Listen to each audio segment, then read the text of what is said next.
Hi friends, welcome back to my channel. ഞാൻ നിങ്ങളുടെ സ്വന്തം അലീന. അപ്പോൾ ഇന്ന് ഞാൻ വന്നിട്ടുള്ളത് നമ്മുടെ ചാനലിൽ ഇട്ടിരുന്ന ഒരു സ്റ്റോറിയുടെ ഫൈനൽ പാർട്ടായിട്ടാണ്. ഈ സ്റ്റോറി നമ്മുടെ ഒരു സബ്സ്ക്രൈബറായ നിഷി അയച്ചു തന്നിട്ടുള്ള സ്റ്റോറി ആയിരുന്നേ. അപ്പം ഇതിൻ്റെ ആദ്യത്തെ പാട്ടൊക്കെ കേൾക്കാത്തവർക്ക് വേണ്ടിയിട്ട് ലിങ്ക് ഞാൻ ഡിസ്ക്രിപ്ഷനിൽ കൊടുത്തേക്കാം. അപ്പോൾ തുടങ്ങാം. അങ്ങനെ ഞങ്ങൾ അമ്പലത്തിലെത്തി. ഇന്നലെ ഷോപ്പിങ്ങിന് പോയപ്പോൾ ഷിജി എനിക്ക് വേണ്ടി വാങ്ങിയ സെറ്റും മുണ്ടും ഷർട്ടുമാണ് ഇട്ടത്. ഷിജി എന്നോട് ആ ഡ്രസ്സ് ഇടണമെന്ന് പറഞ്ഞിരുന്നു. ഷിജിയും ഇന്നലെ വാങ്ങിയ പുതിയ സാരി ഉടുത്ത് കല്യാണപ്പെണ്ണിനെ പോലെയാണ് വന്നത്. ശിവ പറഞ്ഞു, ഇപ്പം നമ്മളെ കണ്ട കല്യാണച്ചക്കനെയും പെണ്ണിനെയും പോലുണ്ട്. അത് കേട്ട് ഷിജി ചിരിച്ചു. ശിവ, നിനക്ക് ഞാനൊരു സർപ്രൈസ് ഒരുക്കി വെച്ചിട്ടുണ്ട്. സർപ്രൈസോ? എന്താ അത്? അതൊക്കെയുണ്ട്. എൻ്റെ ചെക്കൻ, വേഗം വാ, നമുക്ക് പൂജാരിയുടെ അടുത്തേക്ക് പോവാം. അങ്ങനെ ഞങ്ങൾ അമ്പലനടയിലെത്തി. അപ്പോൾ ഷിജി ഒരു മാല എടുത്ത് പൂജാരിയുടെ കയ്യിലേക്ക് കൊടുത്തു. പൂജാരി, ഈ താലി ഒന്ന് പൂജിച്ച് തരണം. അത് കേട്ട് ഞാൻ ചോദിച്ചു, എന്തിനാടോ തൻ്റെ താലി ഇപ്പോൾ പൂജിക്കാൻ കൊടുക്കുന്നത്? എന്നെ താൻ ഒഴിവാക്കാൻ നോക്കുവാണോ? ഒന്ന് പോടാ പൊട്ട, നിന്നെ ഞാൻ ഒഴിവാക്കാനോ? അതിന് ഞാൻ മരിക്കണം. ഞാൻ പൂജാരിയുടെ കയ്യിൽ കൊടുത്തത് എൻ്റെ ഒന്നിനും കൊള്ളാത്ത ഭർത്താവ് കിട്ടിയ താലിയല്ല, പുതിയ താലിയാണ്. എന്തിനാ പുതിയ താലി? പുതിയ താലിയിൽ നിൻ്റെ പേരാണ് എഴുതിയത്. ആ താലി ഇന്നിവിടെ വെച്ച് ഈ ദൈവങ്ങളെയും പൂജാരിയെയും സാക്ഷിയാക്കി നീ എൻ്റെ കഴുത്തിൽ കെട്ടിത്തരണം. എനിക്ക് നിൻ്റെ ഭാര്യയാവണം. ഷിജിയുടെ ആ സർപ്രൈസ് കേട്ട് ഞാൻ ശരിക്കും ഞെട്ടി. എടോ, അതെങ്ങനെ ശരിയാകും? താൻ നിയമപരമായി ഇപ്പോഴും വേറെ ആളുടെ ഭാര്യയല്ലേ? പിന്നെ ഞാൻ എങ്ങനെ തന്നെ കെട്ടും? നമ്മൾ നിയമപരമായി കെട്ടിയാലല്ലേ പ്രോബ്ലം ഉള്ളൂ. നമ്മുടെ കല്യാണക്കാര്യം ഞാനും നീയും ഈ പൂജാരിയും പിന്നെ ദൈവങ്ങളും മാത്രമേ അറിയൂ. എടോ, ഇതൊന്നും വേണ്ട. ആരെങ്കിലും അറിഞ്ഞാൽ പ്രോബ്ലം ആകും. ഓ, നിനക്ക് ഞാൻ ടൈം പാസ്സാണോ? എന്നെ എല്ലാത്തിനും ഉപയോഗിക്കുമ്പോഴും സുഖിക്കുമ്പോഴും ഒന്നും നിനക്ക് പ്രോബ്ലം ആകും എന്ന പേടിയൊന്നും കണ്ടില്ലല്ലോ. ഇപ്പോൾ എൻ്റെ കഴുത്തിൽ താലി കെട്ടാൻ പറഞ്ഞപ്പോൾ മാത്രം എന്താ ഇത്ര പേടി? എടോ, താൻ അങ്ങനെയൊന്നും പറയല്ലേ. താൻ എൻ്റെ എല്ലാം ആണ്, എൻ്റെ വൈഫ് തന്നെയാണ്. അങ്ങനെയാണെങ്കിൽ പൂജാരി താലി കൊണ്ടുവരുമ്പോൾ അത് നീ എൻ്റെ കഴുത്തിൽ കെട്ടണം. ഇന്നു മുതൽ ഈ പൂജാരിയുടെയും ദൈവങ്ങളുടെയും മുന്നിൽ നമ്മൾ ഭാര്യാഭർത്താവായിരിക്കും. ശരി, തൻ്റെ ആഗ്രഹം അതാണെങ്കിൽ അങ്ങനെ തന്നെ നടക്കട്ടെ. തനിക്കൊരു പ്രോബ്ലം ആകരുതെന്ന് വിചാരിച്ചിട്ടാണ് ഞാൻ ഇതൊന്നും വേണ്ടാന്ന് പറഞ്ഞത്. എന്ത് പ്രോബ്ലം? എന്ത് വന്നാലും നമ്മൾ ഒരുമിച്ച് നേരിടും. ഇന്നു മുതൽ എൻ്റെ ഭർത്താവ് നീയാണ്. പൂജാരി താലിയുമായി വന്നു. പൂജാരി ചോദിച്ചു, കല്യാണപ്പയ്യൻ ഇതുവരെ വന്നില്ലേ? ഇവൻ തന്നെയാ കല്യാണച്ചെക്കൻ. ശിവയെ കാട്ടി ഷിജി പറഞ്ഞു. ഓ ആണോ? താനാണോ ചെക്കൻ? എന്തായാലും നല്ലൊരു ദാമ്പത്യ മോനുണ്ടാവട്ടെ. ഞാനും ഷിജിയും തിരുമേനിയുടെ അനുഗ്രഹം വാങ്ങാനായി കാലിൽ തൊട്ടു. താനാണോ കല്യാണപ്പെണ്ണ്? പൂജാരി ചോദിച്ചു. അതേ പൂജാരി, ഞങ്ങളുടെ കല്യാണമാണ്, ഷിജി മറുപടി പറഞ്ഞു. നിങ്ങൾ തമ്മിൽ നല്ല പ്രായവ്യത്യാസം ഇല്ലേ? ഉണ്ട്, പക്ഷേ ഞങ്ങൾ തമ്മിൽ ഇഷ്ടത്തിലാണ്. മോൾക്കപ്പോൾ ഭർത്താവും മക്കളും ഒന്നും ഇല്ലേ? ഒരു മകനുണ്ട്, ഭർത്താവ് മരിച്ചുപോയതാണ്. ഷിജിയുടെ ആ മറുപടി കേട്ട് ഞാൻ ഞെട്ടി. ആ, നിങ്ങളുടെ ഇഷ്ടം അതാണെങ്കിൽ നടക്കട്ടെ. അങ്ങനെ പൂജാരി തന്ന താലി വാങ്ങി ഞാൻ ഷിജിയുടെ കഴുത്തിൽ കെട്ടി. ഷിജിയുടെ നെറ്റിയിൽ ഞാൻ സിന്ദൂരവും തൊട്ടു. അങ്ങനെ ആ ദൈവങ്ങളെ സാക്ഷിയാക്കി ഞാൻ ഷിജിയെ എല്ലാവിധ ആചാരാനുഷ്ഠാനങ്ങളും കൂടി എൻ്റെ ഭാര്യയായി സ്വീകരിച്ചു. പൂജാരി ഞങ്ങളെ അനുഗ്രഹിച്ചു. നന്നായി വരും. നിങ്ങൾ ഈ ജീവിതകാലം മുഴുവൻ സന്തുഷ്ടരായിട്ടിരിക്കട്ടെ.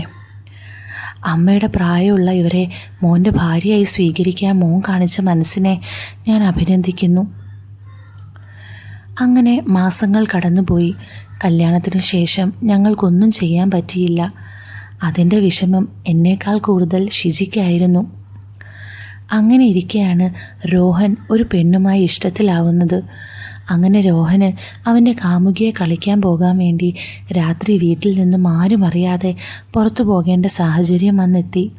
പക്ഷെ ആരും അറിയാതെ വീട്ടിൽ നിന്ന് എങ്ങനെ പുറത്തു പോകും എന്നറിയാത്ത കൊണ്ട് രോഹൻ സഹായത്തിനായി എന്നെ വിളിച്ചു. ആരും അറിയാതെ രോഹന് അവൻ്റെ കാമുകിയുടെ വീട്ടിൽ മതിൽ ചാടാനുള്ള ഐഡിയ ഞാൻ രോഹന് പറഞ്ഞു കൊടുത്തു. രോഹൻ രാത്രി 11 മണിക്ക് ശേഷം പുറത്തിറങ്ങുമ്പോൾ ഞാൻ രോഹന് പകരം അവൻ്റെ റൂമിൽ കിടക്കുക. അതായിരുന്നു ഞാൻ രോഹന് പറഞ്ഞു കൊടുത്ത ഐഡിയ. ഞാൻ അവൻ്റെ റൂമിൽ കിടക്കുമ്പോൾ അവൻ്റെ വീട്ടുകാർക്ക് അവൻ അവിടെ ഇല്ല എന്ന് സംശയം തോന്നില്ല എന്ന് പറഞ്ഞു. ആ പൊട്ടൻ രോഹൻ അത് കേട്ട് എന്നെ വിശ്വസിച്ച് അതിന് സമ്മതിച്ചു. ഡാ ശിവ, താങ്ക്സ് ഡാ. നിന്നെപ്പോലൊരു ബെസ്റ്റ് ഫ്രണ്ടിനെ കിട്ടിയതാണ് എൻ്റെ ഏറ്റവും വലിയ ഭാഗ്യം. എനിക്ക് വേണ്ടി നിൻ്റെ ഉറക്കം കളഞ്ഞ് നീ എൻ്റെ റൂമിൽ കിടക്കാമെന്ന് പറഞ്ഞില്ലേ? നിൻ്റെ ഈ വലിയ മനസ്സിന് ഞാൻ എന്താടാ തരേണ്ടത്? ഞാൻ മനസ്സിൽ ചിന്തിച്ചു, ഇവൻ എന്തൊരു പൊട്ടനാണ്. ഇവൻ കാമുകിയുടെ വീട്ടിൽ മതിൽ ചാടാൻ ഞാൻ എന്തിനിങ്ങനെ കഷ്ടപ്പെടണം? ഈ പൊട്ടൻ അറിയുന്നില്ലല്ലോ ഇവൻ്റെ കാമുകിയെ കളിക്കാനല്ല, എനിക്കിവൻ്റെ അമ്മയുടെ കൂടെ കിടക്കാനാണ് ഞാൻ കഷ്ടപ്പെടുന്നതെന്ന്. ഏയ്, എന്തിനാടാ താങ്ക്സ് ഒക്കെ? നിനക്ക് വേണ്ടി ഞാൻ ഇതൊക്കെ ചെയ്യണ്ടേ? ഞാൻ നിൻ്റെ ബെസ്റ്റ് ഫ്രണ്ടല്ലേ? നീ പേടിക്കണ്ട. എല്ലാ ദിവസവും രാത്രി ഞാൻ ഇവിടെ വന്ന് കിടന്നോളാം. നീ ഡെയിലി പോയി നിൻ്റെ കാമുകിയായിട്ട് എൻജോയ് ചെയ്തോ. നിൻ്റെ വീട്ടിൽ ഇതൊന്നും ആരും അറിയാതെ ഞാൻ നോക്കിക്കൊള്ളാം. എല്ലാ ദിവസവും? ഏയ് ഇല്ല, ദിവസവും വേണ്ടടാ. നീ വല്ലപ്പോഴും വന്നാൽ മതി. എന്തൊക്കെയാണേലും നിന്നെ ബുദ്ധിമുട്ടിക്കുന്നതിലൊരു പരിധിയില്ലേടാ. ഞാൻ ഡെയിലി ഒന്നും പോവില്ല. എടാ പൊട്ടാ, നീ ഡെയിലി പോയില്ലേ അവൾ വേറെ ആളെ നോക്കും കേട്ടോ. ഞാൻ ഡെയിലി രാത്രി അവിടെ വരും. നീ നിൻ്റെ കാമുകിയുടെ അടുത്ത് പോകും. അത് ഫിക്സാണ് കേട്ടോ. ഇനി ഇതിൽ ഒരു മാറ്റവുമില്ല. എനിക്ക് അവിടെ എന്നും രാത്രി വരുന്നതിൽ ഒരു കുഴപ്പവും ഇല്ല. നിനക്ക് ഡെയിലി ഇവിടെ വരാൻ കുഴപ്പമില്ലേൽ ഞാൻ കാമുകിയുടെ അടുത്ത് പൊക്കോളാം.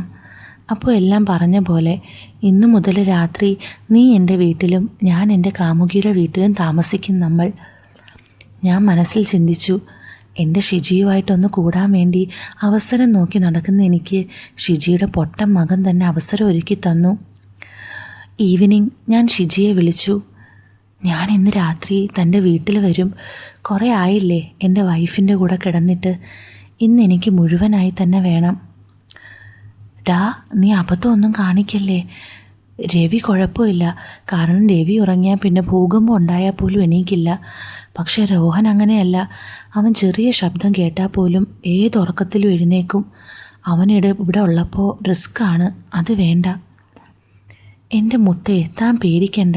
തൻ്റെ ആ പൊട്ടൻ മകൻ ഇനി എന്നും രാത്രി അവിടെ ഉണ്ടാവില്ല. പോടാ, അവൻ ഇവിടെ പോകാനാണ്. അവൻ ഇന്നു മുതൽ എന്നും രാത്രി അവൻ്റെ കാമുകിയെ പൂശാൻ പോവും. അതുകൊണ്ട് ഇന്നു മുതൽ എന്നും രാത്രി അവൻ്റെ അമ്മയെ കൂടെ കിടത്താൻ ഞാൻ വരും. പോടാ തെമ്മാടി, എൻ്റെ മോൻ അങ്ങനെ ഒന്നുമല്ല. അവനൊരു പാവമാണ്. ഓ, ഒരു പാവം. അവൻ തന്നെയാണ് എന്നോട് ഐഡിയ ചോദിച്ചത്. എന്ത് ഐഡിയ? അവൻ അവൻ്റെ വീട്ടിൽ ആരും അറിയാതെ അവൻ്റെ കാമുകിയെ രാത്രി കാണാൻ പോകാനുള്ള ഐഡിയ. അവൻ പോകുന്ന ടൈമിൽ അവന് പകരം ഞാൻ അവൻ്റെ ബെഡിൽ കിടക്കാം എന്ന ഐഡിയ ഞാനാണ് അവന് പറഞ്ഞു കൊടുത്തത്. നീ അവനെ ചീത്തയാക്കുവാണോ? അവൻ ഇന്ന് പോകുന്ന എനിക്കൊന്ന് കാണണം. അങ്ങനെ അവനെ അതിനൊന്നും ഞാൻ വിടില്ല. എൻ്റെ മോളെ, നീ അബദ്ധമൊന്നും കാണിക്കല്ലേ. എത്ര കഷ്ടപ്പെട്ടിട്ടാണെന്നറിയോ അവനെ ഈ ഐഡിയ പറഞ്ഞ് വീട്ടിൽ നിന്ന് മാറ്റുന്നത്. ഇത് കുളവാക്കല്ലേ. എന്താ, തനിക്കെന്നെ വേണ്ടേ? അതെന്താടാ അങ്ങനെ ചോദിക്കുന്നേ? എനിക്ക് നീ കഴിഞ്ഞിട്ടേ ഇപ്പോൾ എൻ്റെ മോൻ പോലും ഉള്ളൂ. നീ ഇല്ലാതെ എനിക്കൊരു ജീവിതം ഇല്ലിനി. എങ്കിൽ അവനെ കാമുകിയുടെ അടുത്ത് പോകാൻ വിട്ടിട്ട് എന്നെ വീട്ടിൽ കയറ്റാൻ നോക്ക്. നിൻ്റെ ഐഡിയ കൊള്ളാം. അവനെ പറഞ്ഞു വിട്ടിട്ട് അവൻ്റെ അമ്മയെ പൂശാൻ എന്താ ഒരു തിടുക്കം? അവൻ്റെ അമ്മയല്ല, എൻ്റെ വൈഫിനെ പൂശാനാണ് ഞാൻ കഷ്ടപ്പെടുന്നത്. അങ്ങനെ രാത്രി പറഞ്ഞതുപോലെ രാത്രി ഞാൻ അവിടെ എത്തി. രോഹൻ കാമുകിയുടെ അടുത്ത് പോയി. രോഹൻ്റെ അച്ഛൻ ഉറങ്ങി എന്ന് ഉറപ്പാക്കിയ ശേഷം രോഹൻ്റെ അമ്മ രോഹൻ്റെ റൂമിലേക്ക് എൻ്റെ അടുത്തേക്ക് വന്നു. പിറകിലൂടെ എന്നെ കെട്ടിപ്പിടിച്ചു. അങ്ങനെ പതിവ് പോലെ ഞാൻ രോഹൻ്റെ അമ്മയുമായി ആറാടി. പക്ഷേ പതിവ് പോലെ ഷിജി അവളെ ഗർഭിണിയാക്കുന്ന രീതിയിലുള്ള കാര്യങ്ങൾ സമ്മതിച്ചില്ല. കുറേ നാളുകൾക്ക് ശേഷം ഞാനും ഷിജിയും ഒന്ന് സുഖിച്ചു. എല്ലാം കഴിഞ്ഞ് ഞാനും ഷിജിയും രോഹൻ വരുന്നവരെ അവിടെ തന്നെ കിടന്നുറങ്ങി. പുലർച്ചെ 5 മണിയായപ്പോൾ രോഹൻ വീടിൻ്റെ പുറത്തെത്തി എന്നെ ഫോൺ വിളിച്ച് വാതിൽ തുറക്കാൻ പറഞ്ഞു. അപ്പോൾ ഷിജി എണീറ്റ് ഷിജിയുടെ റൂമിലേക്ക് പോയി. ഞാൻ വാതിൽ തുറന്ന് പുറത്തേക്കും രോഹൻ അകത്തേക്കും പോയി. അങ്ങനെ ഫസ്റ്റ് ഡേ സക്സസ് ആയതിനാൽ രോഹൻ എല്ലാ ദിവസവും പോവാൻ ഇൻട്രസ്റ്റ് കൂടി. അങ്ങനെ ഞങ്ങൾ മാസങ്ങളോളം ഇത് തുടർന്നു. അച്ഛനും അമ്മയും ഒന്നും അറിയുന്നില്ലെന്ന വിശ്വാസത്തിൽ രോഹൻ്റെ അച്ഛനും രോഹനും ഒന്നും അറിയാതെ സുഖിക്കാൻ പറ്റുന്ന സന്തോഷത്തിൽ ഞാനും ഷിജിയും സന്തോഷിച്ചു. അങ്ങനെ ഒരു ദിവസം രാവിലെ ഫുഡ് കഴിക്കുമ്പോൾ രവി പറഞ്ഞു, ഷിജി, നീ ഇന്നലെ രാത്രി എന്തിനാ രോഹൻ്റെ റൂമിൽ പോയി കിടന്നത്? രവി അത് ചോദിച്ചത് രോഹൻ്റെ മുന്നിൽ നിന്നായിരുന്നു. ഷിജി എന്തു പറയണമെന്നറിയാതെ വിളറി നിന്നു. പെട്ടെന്ന് ഷിജി വായിൽ വന്നത് പറഞ്ഞു, അത് ഇന്നലെ ഞാൻ രാത്രി രോഹനെ പറ്റിയൊരു ദുസ്വപ്നം കണ്ടു. അതാ ഞാൻ പോയി രോഹൻ്റെ റൂമിൽ അവൻ്റെ കൂടെ കിടന്നത്. അത് കേട്ടപ്പോൾ രോഹൻ ആശ്വാസമായി. ഓ ഭാഗ്യം, അമ്മയ്ക്ക് മനസ്സിലായിട്ടില്ല ഇന്നലെ അമ്മ കെട്ടിപ്പിടിച്ച് കിടന്നത് എന്നെയല്ല, എൻ്റെ കൂട്ടുകാരൻ ശിവയെയാണെന്ന്. ഇന്നല്ലേ അമ്മ അവനെ കെട്ടിപ്പിടിച്ച് കിടന്നിട്ടും ശിവ എന്നോട് ഇതിനെപ്പറ്റി ഒന്നും പറഞ്ഞില്ലല്ലോ. രോഹൻ എന്നെ വിളിച്ചു. ഡാ, ഇന്നലെ രാത്രി അമ്മ നിൻ്റെ റൂമിൽ വന്ന് നിൻ്റെ കൂടെ കിടന്നോ? ആ അതേടാ, ഞാൻ പേടിച്ചു പോയി. നിൻ്റെ അമ്മ പെട്ടെന്ന് റൂമിലേക്ക് വന്ന് അവിടെ എൻ്റെ കൂടെ കിടന്നു. ഭാഗ്യം നിൻ്റെ അമ്മയ്ക്ക് മനസ്സിലായിട്ടില്ല ഞാനാണ് അവിടെ ഉണ്ടായിരുന്നതെന്ന്. പെട്ടെന്നുള്ള അവൻ്റെ ചോദ്യം കേട്ട് പരിഭ്രമത്തോടെയാണ് ഞാനിത് അവനോട് പറഞ്ഞൊപ്പിച്ചത്. പൊട്ടൻ രോഹൻ ഇത്രയും കേട്ടിട്ടും അവനൊരു ഡൗട്ട് പോലും തോന്നിയില്ല എന്നെയും അവൻ്റെ അമ്മയെയും കുറിച്ച്. അന്ന് രാത്രി ഞാനും ഷിജിയും അതൊക്കെ പറഞ്ഞ് ഒരുപാട് ചിരിച്ച് എൻജോയ് ചെയ്താണ് പരിപാടി നടത്തിയത്. അങ്ങനെ മാസങ്ങൾ കടന്നുപോയി. എൻ്റെ വീട്ടുകാർ എൻ്റെ കല്യാണം വേറൊരു പെണ്ണുമായിട്ട് ഉറപ്പിച്ചു. ഈ വിവരം ഷിജിയോട് എങ്ങനെ പറയണമെന്നറിയാതെ ഞാൻ വിഷമിച്ചു. രോഹൻ്റെ വായിൽ നിന്നും എൻ്റെ കല്യാണക്കാര്യം ഷിജി അറിഞ്ഞു.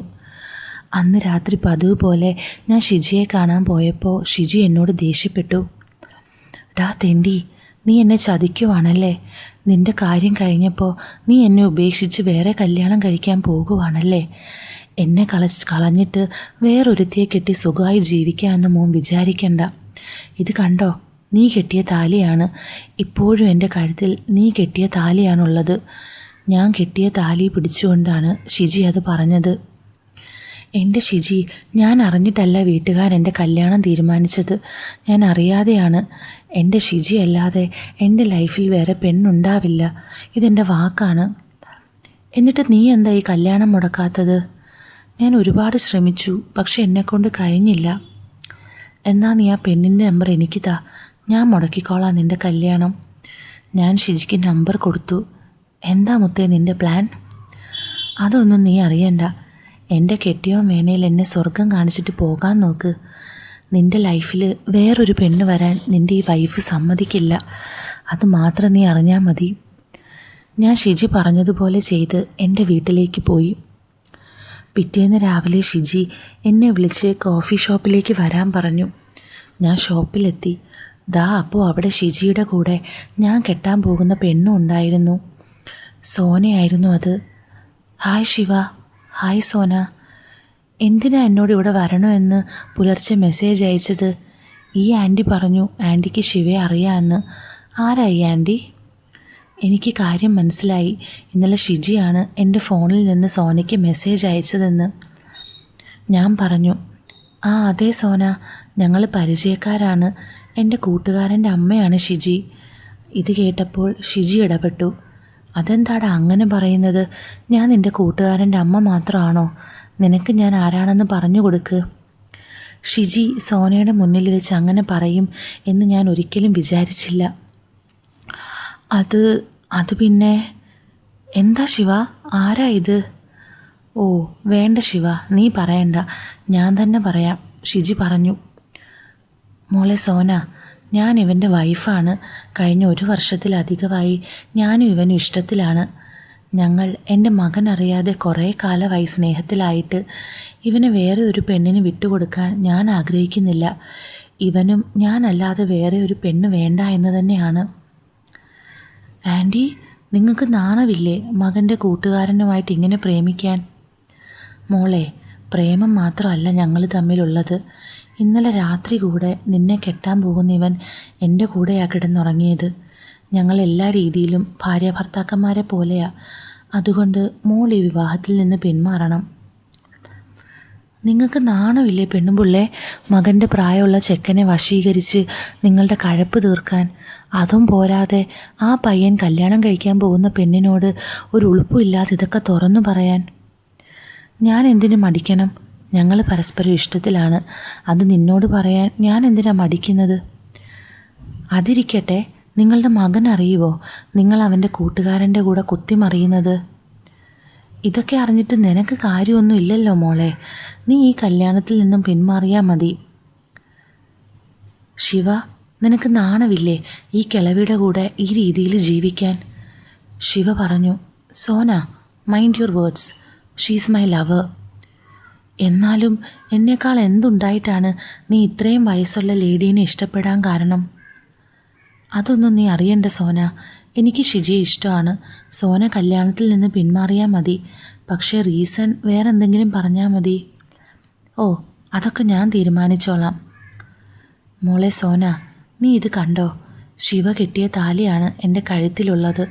ദയവ് ചെയ്ത് ഞങ്ങളെ ശല്യം ചെയ്യരുത്. ഓ, അല്ലെങ്കിലും എനിക്കിനി തന്നെ വേണ്ട. താങ്ക്സ് മോളെ. എനിക്കറിയായിരുന്നു മോളോട് പറഞ്ഞാൽ മോൾക്ക് ഞങ്ങളുടെ അവസ്ഥ മനസ്സിലാവുമെന്ന്. ശിവ, നിനക്ക് എന്തെങ്കിലും മനസ്സിലാവും. ഇവൾക്ക് നിന്നോടുള്ള ഇഷ്ടം കൊണ്ടല്ല നിനക്ക് കിടന്നു തരുന്നതെന്ന്. ഇവളുടെ മെയിൻ ഉദ്ദേശം ഇവളുടെ കഴപ്പ് തീർക്കുന്നതാണെന്ന്. ശിവ പറഞ്ഞു, അല്ല, എൻ്റെ ഷിജി എന്നെ അത്രയ്ക്ക് സ്നേഹിക്കുന്നുണ്ട്, അതെനിക്കറിയാം. ഓ, അത്രയ്ക്ക് ഇഷ്ടമാണേൽ നിങ്ങളുടെ ഷിജി നിങ്ങളുടെ കുഞ്ഞിനെ പ്രസവിക്കുമോ? അവർക്ക് കഴപ്പ് തീർത്താൽ മാത്രം മതി. ഒരിക്കലും നിന്നിൽ നിന്ന് പ്രഗ്നൻ്റ് ആവാൻ ഇവരൊരിക്കലും സമ്മതിക്കില്ല. കാരണം പ്രഗ്നൻ്റ് ആയാൽ അവരുമായുള്ള നിൻ്റെ റിലേഷൻഷിപ്പ് നിൻ്റെ കൂട്ടുകാരൻ അറിയും എന്നവർക്കറിയാം. അതുകൊണ്ട് തന്നെ ഇവരൊരിക്കലും പ്രഗ്നൻ്റ് ആവാൻ തയ്യാറാവില്ല. സോന, നീ എന്തൊക്കെ പറഞ്ഞാലും എന്നെ ഇവനെ അകറ്റാൻ പറ്റില്ല. പിന്നെ നീ ഇത്രയും പറഞ്ഞതുകൊണ്ട് ഞാൻ പറയുന്നു, എൻ്റെ ശിവയുടെ കുഞ്ഞിനെ ഞാൻ പ്രസവിക്കും.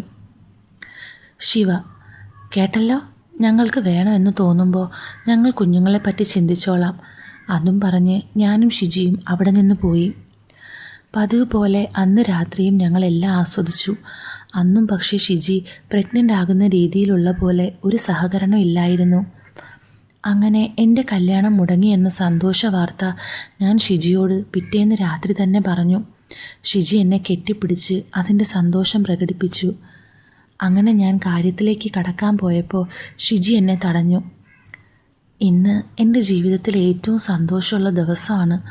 അതുകൊണ്ട് ഇന്ന് നമുക്കൊരു വെറൈറ്റി പിടിക്കാം. എന്ത് വെറൈറ്റിയാ ഷിജി? അതൊക്കെയുണ്ട്. ഇന്ന് നമ്മൾ എൻ്റെ മോൻ്റെ റൂമിൽ വെച്ചല്ല, ഇന്ന് നമ്മൾ എൻ്റെ റൂമിൽ വെച്ച് തന്നെ ചെയ്യും. എടോ, അത് റിസ്ക് അല്ലേ? തൻ്റെ ഹസ്സില്ലേ റൂമിൽ? ഉണ്ട്. അതൊന്നും കാര്യമാക്കണ്ട. നമുക്കിന്ന് അവിടെ വെച്ച് തന്നെ എല്ലാം ചെയ്യണം. ശരി, തൻ്റെ ഇഷ്ടം പോലെ നടക്കട്ടെ. ഞാൻ എന്തിനും തയ്യാറാണ്. ഷിജി എൻ്റെ കയ്യിൽ പിടിച്ച് വലിച്ച് റൂമിലേക്ക് കൊണ്ടുപോയി എന്നെ വലിച്ച് ബെഡിലേക്കിട്ടു. എന്നിട്ട് എൻ്റെ മുകളിലേക്ക് പടർന്നു കയറി. അതുവരെ കാണാത്ത ഷിജിയായിരുന്നു അന്ന് ഞാൻ കണ്ടത്. അവളുടെ ഉറങ്ങിക്കിടക്കുന്ന കെട്ടിയോനെ സാക്ഷിയാക്കി അവൾ എല്ലാത്തിനും മുൻകൈയെടുത്ത് പൂണ്ട് വിളയാടി. അന്ന് പ്രഗ്നൻ്റ് ആകുന്ന രീതിയിലായിരുന്നു ഷിജിയുടെ സഹകരണം. ശേഷം ഷിജി സന്തോഷത്തോടെ എന്നെ നോക്കി ചിരിച്ചു. എന്നിട്ട് എന്നെ കെട്ടിപ്പിടിച്ച് പുണർന്നു. തനിക്ക് പേടിയൊന്നുമില്ലേ ഈ രീതിയിലായിട്ട്? ശിവ ചോദിച്ചു. എന്തു വന്നാലും നീ എൻ്റെ കൂടെ ഉണ്ടാകുമെന്നല്ലേ പറഞ്ഞത്? നീ ഉള്ളപ്പോൾ ഞാനെന്തിനു പേടിക്കണം? നമുക്ക് വരുന്ന പോലെ നോക്കാം. ഇന്നു മുതൽ എന്നും എനിക്കിതേപോലെ തന്നെ വേണം.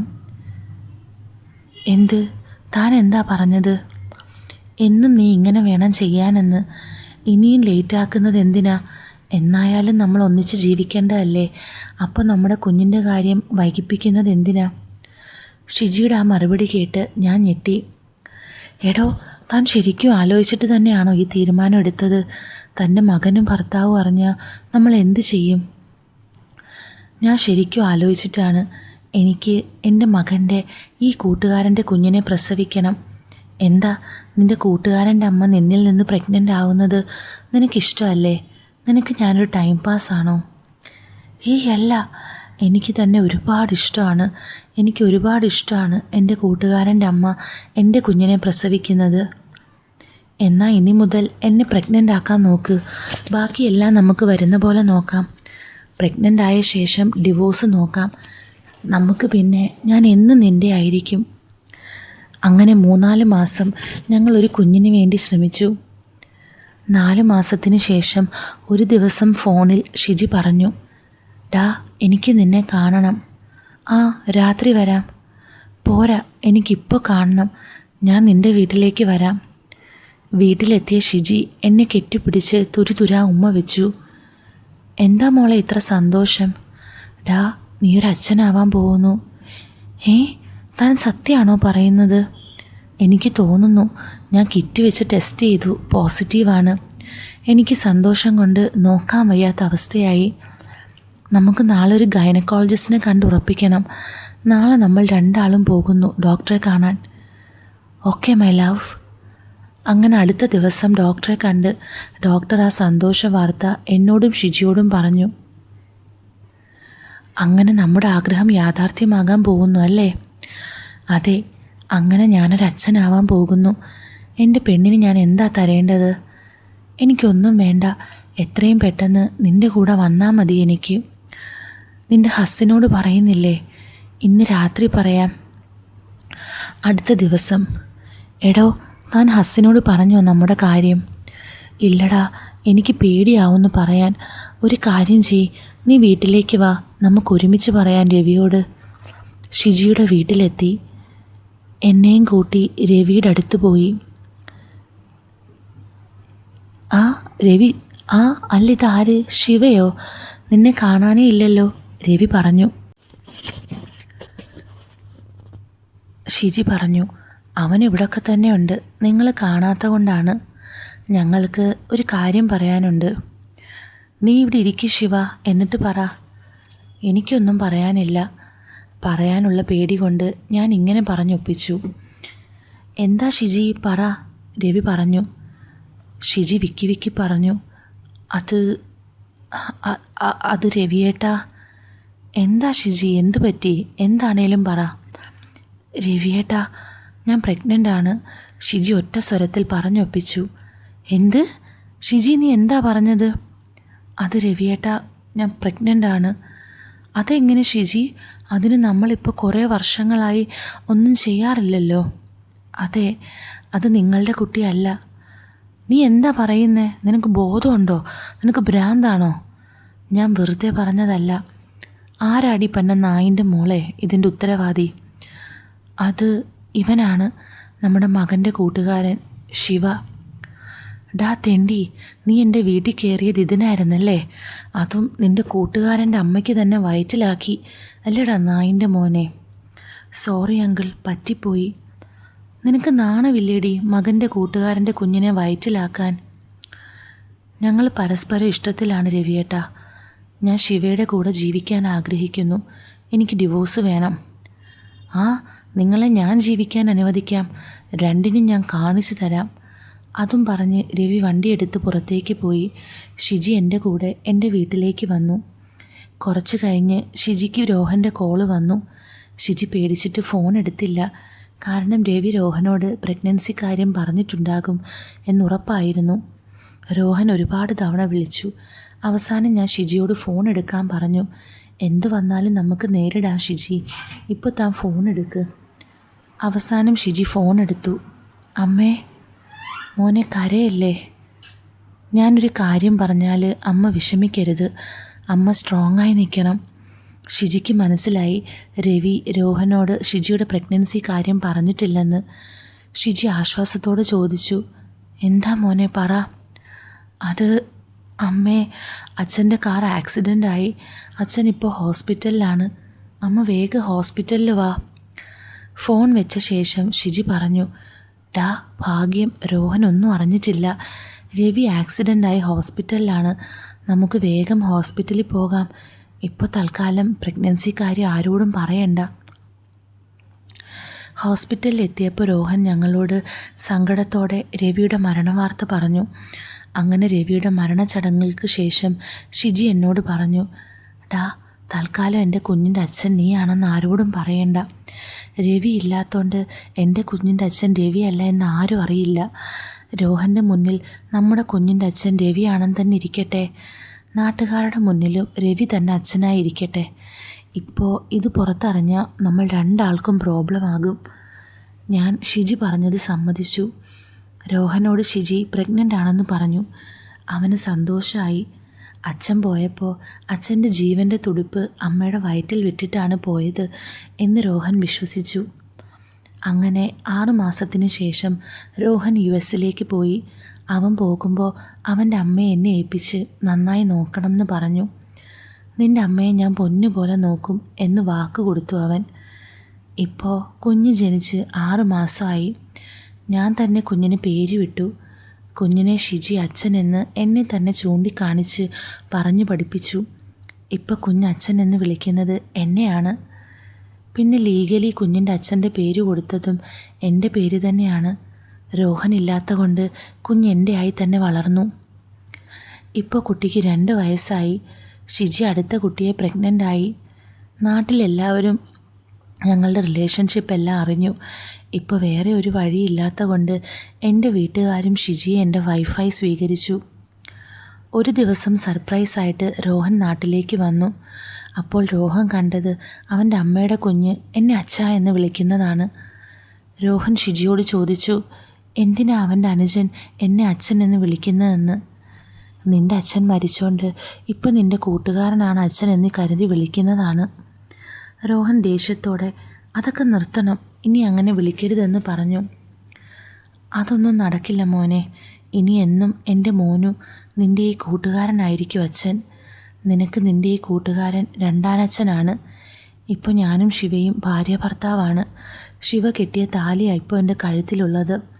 നീ തന്നെയല്ലേ എന്നെ ഇവനെ ഏൽപ്പിച്ച് നന്നായി നോക്കണമെന്ന് പറഞ്ഞ് ഇവിടെ നിന്ന് പോയത്. ഇനിയൊന്നും മാറ്റാൻ കഴിയില്ല. ഇപ്പം നിനക്കൊരു ബ്രദർ കൂടി വരാൻ പോവുകയാണ്. I am pregnant. ഷിജി പറഞ്ഞതെല്ലാം കേട്ട് രോഹൻ ആകപ്പാടെ വല്ലാതായി. ഉള്ളിൽ അമർഷം കടിച്ചു പിടിച്ച് അവൻ തിരിച്ച് US പോയി. അങ്ങനെ ഞാൻ എൻ്റെ കൂട്ടുകാരൻ്റെ അമ്മയെ കിട്ടി പുതിയ ലൈഫ് തുടങ്ങി. ഇപ്പോൾ ഞങ്ങളുടെ 2ാമത്തെ കുഞ്ഞും ഞങ്ങളുടെ ഒപ്പം ഉണ്ട്. അപ്പോൾ ഇത്രയേ ഉള്ളൂ നമ്മുടെ ഈ സ്റ്റോറി. എങ്ങനെയുണ്ട്? അപ്പോൾ ഈ സ്റ്റോറിയുടെ ഇടയ്ക്കത്തെ ഒരു പോർഷൻ നമ്മുടെ ടെലഗ്രാം പ്രീമിയം ചാനലിലായിരിക്കും ഇടുന്നത്. ചാനലിൻ്റെ ലിങ്ക് ഞാൻ ഡിസ്ക്രിപ്ഷനിൽ കൊടുത്തേക്കാം. അപ്പോൾ എല്ലാവരും കേട്ടിട്ട് എങ്ങനെയുണ്ടെന്ന് അഭിപ്രായം പറയണേ. With love, Aleena.